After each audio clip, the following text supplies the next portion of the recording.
Ah, é tipo um bate-papo, assim. Bate-papo. É tipo uma conversa. Conversa. Meio que uma entrevista. Entrevista.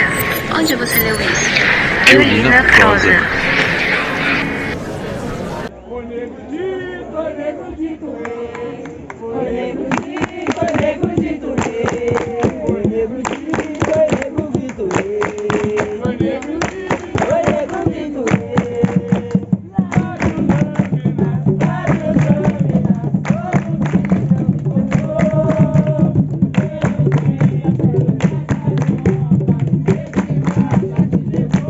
A gente está aqui com a Alessandra Ribeiro, aqui na Fazenda Roseira, no João Dito Ribeiro. E para começar, Alessandra, a gente queria que você desse uma explicação assim, para a gente entender um pouco da manifestação, o que é o jongo? Oi, gente, é uma alegria estar aqui com vocês. Eu li na rádio. Muito obrigada pela oportunidade de convite.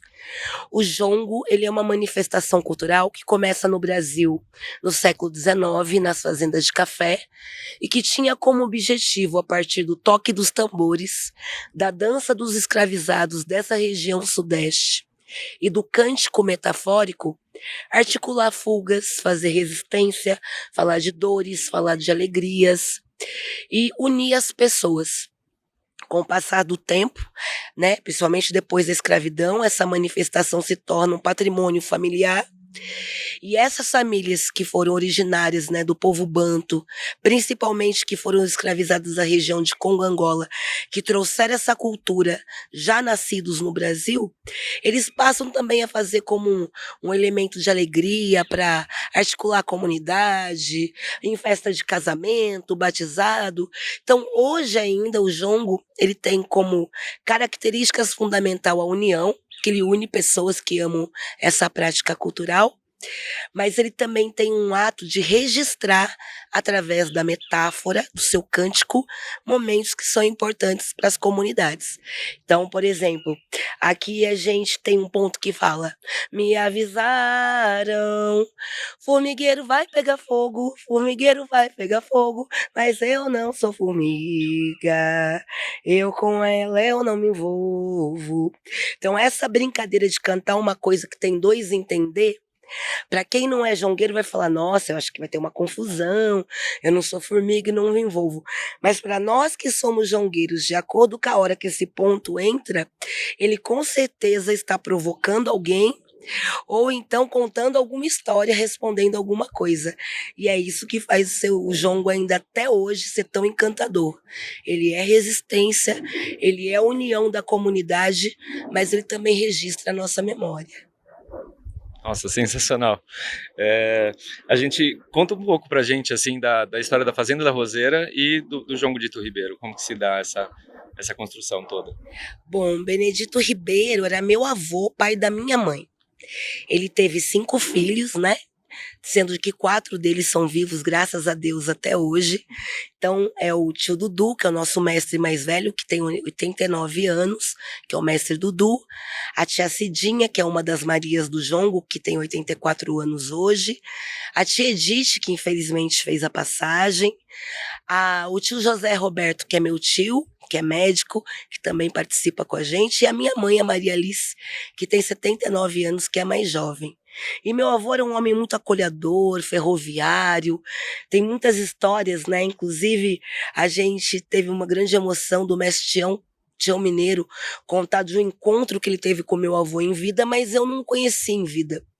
Eu penso que eu fui escolhida com a missão de colocar na minha família as nossas raízes negras para fora do quartinho. Porque minha avó era católica apostólica romana, mas ela benzia a gente. E eu também sou benzedeira. Meu avô era extremamente acolhedor e era meio curandeiro. E eu que ganhei a bênção de curar as pessoas. Então eu acho que nesse processo, quando meu avô fazia jongo, né, na década de 30, 40, aqui em Campinas, porque ele era mineiro e vem morar para cá na década de 30 para trabalhar na ferrovia, ele fazia um pouco isso que a gente faz hoje, mas quando ele morre, por mais de 40 anos, fica adormecido. E eu me reencontro com o jongo depois dos 20 anos da minha vida adulta, e quando eu descubro que dentro das minhas raízes familiares tinha um avô que eu nunca vi, que eu nunca abracei, que eu nunca tinha sentido o cheirinho dele, mas que a partir da ancestralidade, da espiritualidade, ele se conecta a mim e me possibilita recuperar a memória dele, é que a comunidade Jongo Dito Ribeiro começa. Então, nós somos uma comunidade que há 20 anos, a partir da memória do meu avô que eu não conheci, recuperamos esses movimentos do jongo que ele fazia com pessoas que são da própria família, como meus tios, minha mãe diretamente, mas pessoas que passaram a partir dos toques dos tambores a se apaixonar pelo jongo e descobrir dentro delas a própria ancestralidade. Então, às vezes a gente brinca, né? Tem gente que está no jongo hoje que vai descobrir que um dia o tataravô, que nunca viu, fazia jongo. Então, eu penso que nesse momento presente, o jongo é uma oportunidade que nós, jongueiros aqui de Campinas, estamos tendo de reconectar com as nossas raízes. Por isso que o nosso símbolo, né, da nossa bandeira, do nosso estandarte, é uma sankofa, que é um adinkra africano, né, que parece um coração redondinho, que significa que nunca é tarde para voltarmos atrás e buscarmos as nossas raízes. Encontrar com o jongo é fortalecer a nossa identidade, é fortalecer a nossa ancestralidade, é nos reorientar com a nossa história e ter a certeza absoluta que nada é por acaso. E nesse processo de recuperar a manifestação do jongo que acontecia na casa da minha mãe, que é muito perto daqui, a gente olhava a fazenda, porque a fazenda era uma propriedade privada. Até 2005, a família Cantuzio morou aqui. Essa é uma fazenda que começa em 1830, em 1920 tem uma reforma com a chegada da família Cantuzio, que era uma família de italianos que estavam ligados ao abastecimento da cidade, e eles moram aqui até 2005.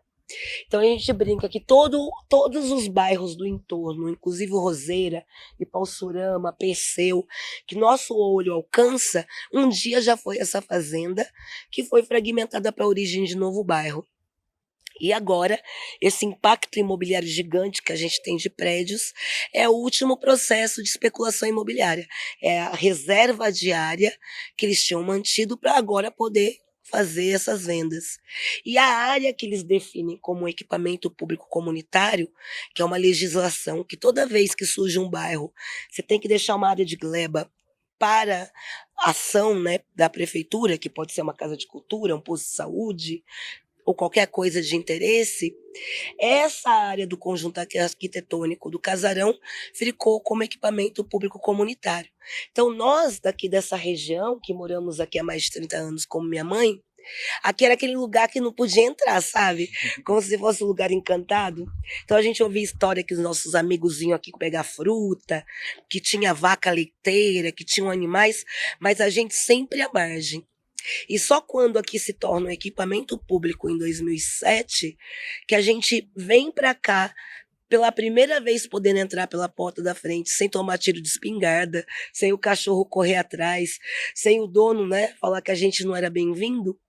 E quando a gente entra aqui, nós, como uma região periférica, né, que estamos habituados, né, por a própria condição da divisão territorial de Campinas, de ter tudo que é bom, bonito, importante, de memória, do outro lado da cidade, a gente até brinca, né, tem uma música do Expresso 4.11 com o TC que fala comunidade do outro lado da cidade, né? Porque é uma divisão territorial, o que é a Campinas da Anhanguera para cá, o que é a Campinas da Anhanguera para lá. E a gente sempre teve do lado de cá, que nunca teve o patrimônio, que nunca teve a memória, que nunca teve lugar para ser acolhido. A gente era o lugar da ausência. E qualquer coisa que a gente quisesse ter, a gente tinha que ir para o outro lado da cidade. Então, quando a gente chega aqui nesse casarão e vê que do ladinho da gente tinha um lugar que nos trazia memória, que tem elementos dos nossos ancestrais, né? Porque, querendo ou não, por mais que aqui tenha todos os símbolos senhoril, porque foi uma fazenda que teve escravidão, foi uma fazenda que teve senhores de escravo, quem construiu, né, esse lugar foram os escravizados. foram os conhecimentos deles que fizeram aquela parede de pedra, né?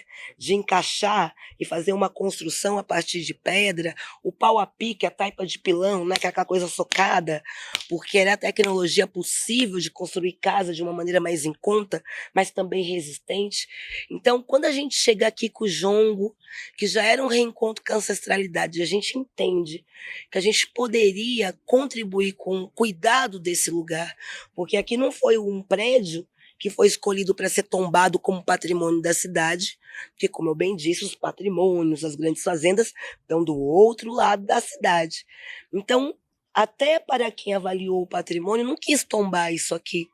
Mas para nós, desde o dia que a gente entrou à porteira, a gente tinha tanta certeza que toda a memória que aqui traz era importante, que num primeiro momento a gente só chega aqui como guardião. A gente nunca tinha imaginado que o universo ia conspirar para um dia de nós sermos os herdeiros e guardiões desse lugar. Mas quanto moradores desse lugar, pela relação afetiva que a gente tinha com esse território, a gente só queria que ele não fosse destruído. Então, de 2008, quando a gente chega na Fazenda Roseira, até 2015, foram 7 anos de luta só para denunciar a depredação que o espaço tinha, mas, ao mesmo tempo, defender, contar a nossa história desse lugar, como preservar a própria identidade do lugar.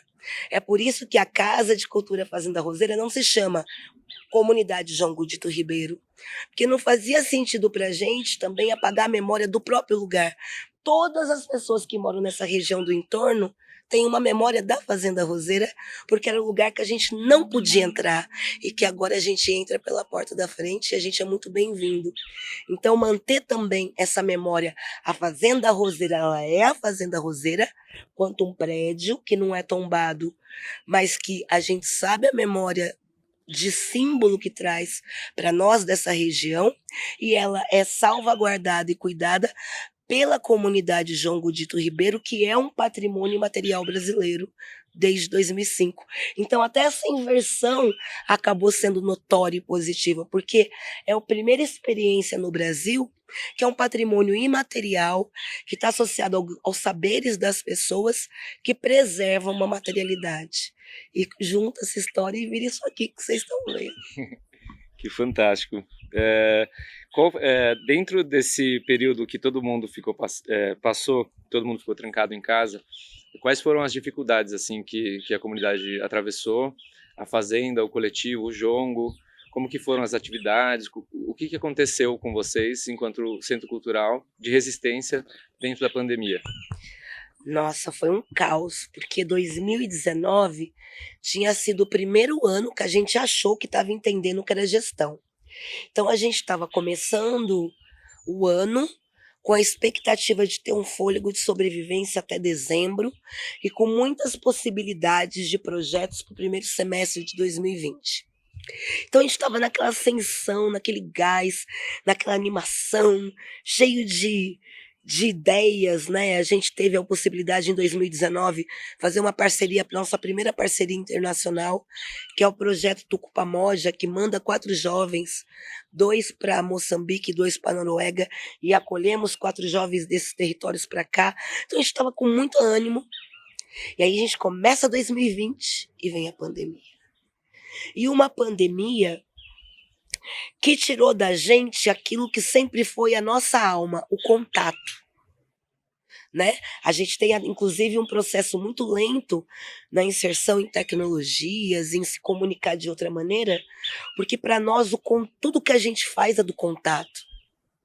A gente sempre fez tudo um olhando para o olho do outro, um abraçando o outro, e quando isso é cortado, assim, secamente, como se fosse um risco para nossas vidas, foi um choque. Então, a primeira decisão que a gente teve foi: não vamos deixar nossos velhos isolados, mesmo todo mundo falando que a gente tinha que deixá-los, e vamos fechar um bloco. Então, a gente se fechou num grupo da comunidade, de pelo menos 15 pessoas, que eram os mais próximos, que todo mundo se testava semanalmente para fazer o controle, mas que a gente não abriu mão de ter contato.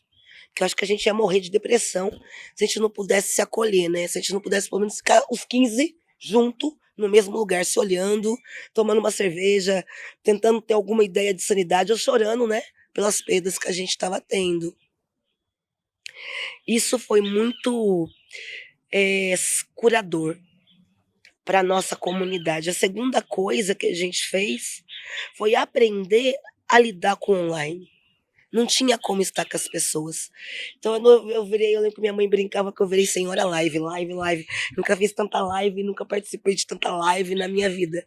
E aí entender que poder falar de longe também às vezes pode ser um acolhedor para o nosso coração. Então a gente se comunicou muito através de live, tentamos fazer jongo na live, fazer reunião de live, tudo que a gente pôde para tentar manter essa liga. E aí as oportunidades, né? Como a MC Tá, ela surge de um festival que foi semi online, né? Semi presencial e que nunca a gente imaginou que era possível dentro de uma comunidade que é tão diversa, com tantas pessoas, pensar como que esse grupo que se isolou e que entendeu com tranquilidade que somos nós que podemos estar juntos, podemos continuar a levar o nosso jongo para outros lugares. Então a gente teve a oportunidade de participar de alguns festivais online, que foi também que a gente viu que era uma ferramenta, né, de manter a nossa tradição, a nossa cultura e continuar lá. Então a gente teve perda financeira, perdas de projetos, mas a gente teve também oportunidades inimagináveis. Terminamos, com certeza 2020 falidos, 2021 no ápice do caos, e aí do segundo semestre de 2021 até agora, a gente está naquele processo fênix, né? Como que a gente renasce das cinzas e como que a gente reaprende com todas as ferramentas que vieram, as outras formas de fazer, a voltar para o que a gente estava. Sim. Com certeza isso aconteceu na festa de 20 anos de comemoração, que foi linda. A gente fez imagens maravilhosas assim do evento e a gente queria entender um pouco como que foi essa curadoria, como que foi, como que veio a ideia para fazer e como que encaixou também assim o aniversário com o Arraial, que já era uma festa já tradicional daqui. Eu acho que estava todo mundo com saudade, mas a gente queria entender um pouco dessa curadoria, de como que vocês fizeram com as conexões com os artistas, quem que era importante vir, como que foi esse trabalho todo? O Arraial do Jongo é a festa que comemora o nosso aniversário. Então, o Festival Arraial é de fato o aniversário do Jongo. É quando a gente comemora nosso aniversário. Mas a gente entendeu que esse ano, né, nós não íamos conseguir fazer o Arraial quanto festival para 5.000, 10.000, 30, sabe, deixar a festa aberta para quem quisesse vir, porque a gente não ia ter fôlego, nem de estrutura física, né, com os impactos. A gente sofreu aquele roubo no começo de 2020, a gente perdeu toda a iluminação externa. Então, assim, se vocês estivessem aqui hoje à noite, vocês vão ver que sem a produção da festa, boas partes daqui é um breu. Não é possível fazer festa. Então, a primeira coisa que a gente pensou é qual o tamanho de festa que a gente tenta acolher da melhor maneira possível todas as pessoas que fizeram parte da nossa história e que a gente ama. Então, 2.000 pessoas foi o que a gente entendeu que a gente conseguia ter fôlego. Quais são as pessoas que a gente quer que esteja aqui? E aí, os grupos culturais, de modo geral, são grupos que sempre estiveram com a gente. Então, Urucungos, Bateria Alcalina, as Caixeiras das Nascentes, a Baque Mulher, são grupos que fazem parte da nossa construção histórica desses 20 anos, que mesmo intercalando, né, porque tem outros, né, a gente tem amigos e redes de outras cidades, mas quando a gente pensa que nós somos de Campinas e a nossa raiz está aqui, esses grupos fazem muito sentido estarem com a gente e a gente queria que estivesse com a gente. E uma marca que o Jongo tem na construção de qualquer evento é: quem são as pessoas que a gente quer na nossa festa? E aí a gente pensa que se desse tudo errado, se não viesse ninguém de público, se só a gente estiver ali, a gente já está muito feliz, porque a nossa festa já está lá. Tudo o resto é lucro. Então, toda a curadoria é sempre pensada assim: quem que são os amigos que a gente quer que esteja com a gente nesse momento? São esses grupos, essas pessoas, e depois a gente abre. Já o Saci Crioulo é porque o Cezão é meu primo, eu amo, Mas é porque marca a minha, daí tem muito a ver com eu como liderança puxando saco pra mim, né? Marca a minha juventude, né? 20 anos atrás eu tava pirando com o Saci Crioulo. Eu curti esse movimento, essa história desse grupo. Eu fui Saci Criolete, eu tinha camiseta de fã-clube, eu ia atrás deles. Então é aquele momento que a gente mistura os nossos amores, né? Então o Saci Crioulo tem muito a ver com essa minha geração dos 40 e poucos anos, que a gente curtiu esse rock brasileiro misturado com, com os outros swings, né? Com beats e todo aquele movimento, né? Trazia para nós, quanto referência, resistência, memória, empoderamento dessa juventude, com muito tambor, né? Com muito catatacatá, misturando Nordeste e Sudeste. Eu acho que o Saci Crioulo traz isso. O projeto The Otis Project é porque o Otis é o meu parceiro que trouxe para a Roseira uma outra experiência. Foi ele que nos apresentou o projeto Tucupamódia, que é esse projeto internacional. É ele que é o diretor artístico desse projeto. Foi ele que trouxe para a gente a dimensão internacional.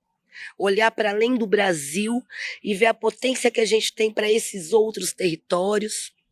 É ele que nos reconecta com a matriz africana, que é o que a gente pesquisa, estuda e vive, né, com o território mãe, que é a África, porque ele é de Moçambique. Então a gente primeiro se encontra quanto pessoas na vida que pensamos, eu penso a diáspora, ele pensa a África a partir de Moçambique. Depois a gente se encontra a partir das linguagens artísticas. Então ele trazia o refinamento de falar, olha, é possível ter plástica no que é comunitário, é possível ter plástica, ter acabamento no que é tradicional. E eu falava, não é possível. Então a gente aprende com ele que é possível pegar um pouquinho de jongo, pegar um pouquinho de outras manifestações, construir narrativa e fazer como foi a apresentação do Tucupamódia aqui no Arraial, transformar num produto, né, acabado com todas essas referências. E a gente ter tido a oportunidade, quanto comunidade de tradição, de ver que é possível olhar as linguagens artísticas não como algo que nos tira da nossa tradicionalidade, mas que pode nos trazer potência e, em alguma medida, também nos dá poder de criar outras coisas, foi fundamental. Então, The Otis Project é esse encontro, né, de Brasil e Moçambique, pensando toda a diáspora africana e o continente africano, tanto na vida, nas nossas emoções, porque somos amigos que temos um carinho muito especial um pelo outro, mas pela troca intelectual de saberes, pela possibilidade. Então, por exemplo, quem dirigiu o jongo com a MC Tá, quando a gente gravou Abre os Caminhos, foi ele. Porque eu não conseguia imaginar como que o jongo tradicional que tem dança, ia tocar numa referência que era muito moderna, juvenil, que trazia, nem sei falar exatamente qual que é o ritmo que dá base, porque é tão moderno que eu também já não conheço mais. E como que eu juntava? Como que junta? E aí quando ela canta, abre os caminhos, ô Danda, abre a roda. Cara, isso ficou tão bonito, porque o abre os caminhos para MC Tá é o nosso Dandá abre a roda. E aí entender que eu não estava abrindo mão do meu o Dandá abre a roda, da tradição, que eu sou uma das mais velhas da comunidade como liderança, mas também que às vezes não acompanho tanto essa modernidade, e ela vindo com a modernidade falando, é possível sim, e ficou um beat muito legal. Quando a gente viu aquilo pronto, eu falei, então MC Tá estar aqui é uma referência de uma mulher que faz uma musicalidade fantástica para a juventude, que traz mensagens que contribuem para essa juventude, traz as nossas ancestralidades, a nossa negritude, nessa linguagem juvenil, que às vezes a gente não acompanha, mas que não rompe, né? E aqui a gente vive essa relação intergeracional. Então, poder ver isso na prática, né, no Arraial, esse encontro de gerações sendo tudo bem, também é fantástico. Né? Então, acho que essas três expressões mais densas de palco têm a ver com esses encontros, como tudo que a gente faz. Nada aqui começa pensando do quanto a gente vai ganhar, ou o que eu vou fazer para atingir. Primeiro a gente se une e fala, Quais são os afetos que a gente quer continuar trocando para que a gente se fortaleça? E é a partir desses afetos que a gente vai, como a gente planilha, como que a gente executa. Porque o nosso alimento é o afetivo, são as nossas relações. E o resultado, né, quando vem, por exemplo, o que foi de resultado para o Arraial? Gente, a gente não tem conta. A gente conseguiu fazer uma festa com tudo que a gente vai melhorar para o ano que vem, com uma planilha que se paga. É pouco que a gente pode contribuir com os grupos. A gente quer melhorar a comida, a gente quer melhorar tudo, mas dentro do que a gente se propôs, a gente pôde fazer tudo. E a gente conseguiu, nesse arraial de 20 anos, trazer das 15 comunidades de jongo de São Paulo, 14 delas estiveram aqui, com as lideranças, com a juventude, que não se viam há mais de 3 anos. Então, uma ação que o próprio Instituto do Patrimônio Histórico Nacional, o IFAM, dentro dessa desconstrução política, falta de respeito com a nossa cultura, com o nosso patrimônio, não está fazendo, a nossa comunidade, na nossa insignificância, conseguiu dar isso para os nossos mais velhos, que é poder possibilitar que eles estivessem juntos, presencialmente, se abraçando, e como vocês viram, tocando tambor de jongo o dia inteiro, né? Porque o jongo começou 9 horas da manhã e acabou a hora que o último jongueiro foi embora. Então, é muita alegria, é muita felicidade, sabe? Bom demais. Foi nada insignificante, não. Muito insignificante o jongo, com certeza. E conseguir, principalmente nesse tempo de destruição assim da cultura, né? Conseguir reunir isso, com certeza é muito impactante e muito significante. Agora, então, depois esse saldo muito positivo que teve a festa, a gente imagina que vocês também estejam já se programando para as próximas coisas, próximos eventos. Imagino que vocês devem estar cheios de planos. Quais são as expectativas assim para o futuro agora da Fazenda, do Jongo? O que vocês têm em mente daqui para frente? Bom, dentro dos projetos que a gente tem desenvolvido, né, que a gente conseguiu a aprovação de um projeto do Fundo Baobá, que tem nos ajudado a nos fortalecer no âmbito da gestão, que a gente entendeu na comunidade. A gente ficou muitos anos assim batendo cabeça, porque a comunidade de jongo, a gente trabalha, a gente estuda, mas a Fazenda Roseira tem outras demandas, exige da gente um outro trabalho. Então hoje a gente tem um corpo de trabalho que só pensa a gestão da Fazenda Roseira e que também é do jongo. Isso facilitou. E isso ser resolvido com tranquilidade, tipo, quais são as pessoas do jongo que vão trabalhar na Fazenda Roseira, e que toda a comunidade, que a cada apresentação que a gente faz, quanto coletivo, vai investir para essas pessoas estarem lá com segurança para fazer um bom trabalho. Chegar nisso foi um avanço. Então agora manter isso é o nosso desafio, né? Que tipo de edital, que tipo de apresentações que a gente pode fazer para ter um caixa, para que essas pessoas que trabalham aqui possam estar aqui com calma. Sem aquela coisa, meu Deus, minha vida vai acabar em dezembro, onde eu vou? É tentar falar, não, calma, a gente vai ficar aqui, não sei de que jeito, a gente vai ficar aqui. Vamos lá, é devagarzinho. Esse mês a gente vai ganhar 1.500, no outro mês é 750, mas a gente vai ficar aqui. A gente não vai morrer de fome. Eu acho que conseguir equilibrar isso é uma meta. E aí tem os sonhos, né? Os sonhos, os projetos que vão nascendo. Eu estou muito afim de fazer uma coisa que eu aprendi na pandemia, eventos menores, para no máximo 50, 100 pessoas, mas muito melhor acabado, com muito mais, com mais refinamento no olhar do cuidado de... Não que a gente não tivesse, mas eu acho que a gente aprendeu coisas que a gente realmente não sabia. Então, a gente tem pensado muito em fazer esses mini eventos menores, mas que possam nos ajudar a trazer esse fôlego e furar a bolha, né? Eu acho que a gente tem tido alguns suportes, como da galera do Nervosa, que domina bem esse negócio de furar a bolha, que não sei o nome que dá, mas que estuda, que a mensagem chega, que investe tanto aqui e atinge lá, de trazer pessoas que tenham o perfil e a curiosidade de conhecer o que a gente faz e que tenham condições de investir nisso. Que eu acho que a gente não quer imitar, né, técnica Robin Hood, mas eu acho que é um pouco o que a gente acredita. A gente acredita que quem possa investir e tem recurso, tem que investir devidamente o que a gente faz. Porque tem muita gente que pode sim pagar o valor que a gente merece pelo que a gente faz. E o que a gente está aprendendo a fazer é que possibilitar que quem possa pague o que pode, possibilita que quem não pode esteja. Porque quando a gente chega num arraial que a gente tinha uma meta de 2.000 convites e 800 cortesias foram entregues, significa que dessas 2.000 pessoas, elas bancaram as 800 que estiveram aqui. Sejam elas os grupos, que a gente tinha mais de 150 pessoas envolvidas só em grupo, seja na própria comunidade, que somos mais de 50, só de equipe, de comunidade, de gente trabalhando, seja a equipe que a gente contratou.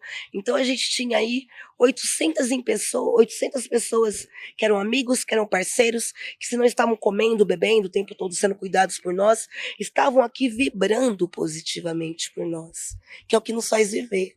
E a gente teve 1.000 e tantas pessoas que puderam comprar convite a partir de R$ 15 até 100. E que pôde manter isso. Então eu acho que a gente também ter a calma, entender que a gente não precisa fazer isso com dor, a gente pode fazer isso com tranquilidade, que é isso mesmo. Os nossos vão estar sempre podendo estar conosco.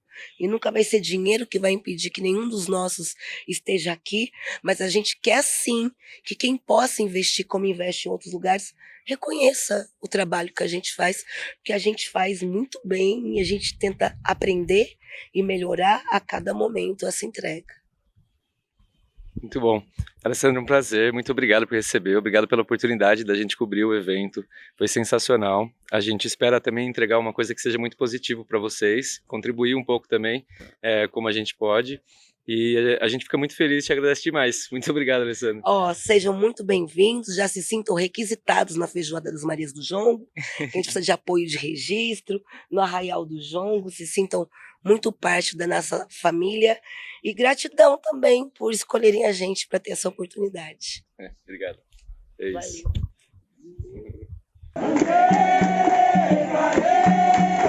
Busquei mais do Jongo, eu cheguei. Busquei mais do Jongo, eu cheguei. Andei, parei. Busquei mais do Jongo, eu cheguei. Andei, parei. Busquei mais do Jongo, eu cheguei. É tipo um bate-papo. Bate-papo. É tipo uma conversa. Meio que uma entrevista. Entrevista? Onde você leu isso? Eu li na prosa.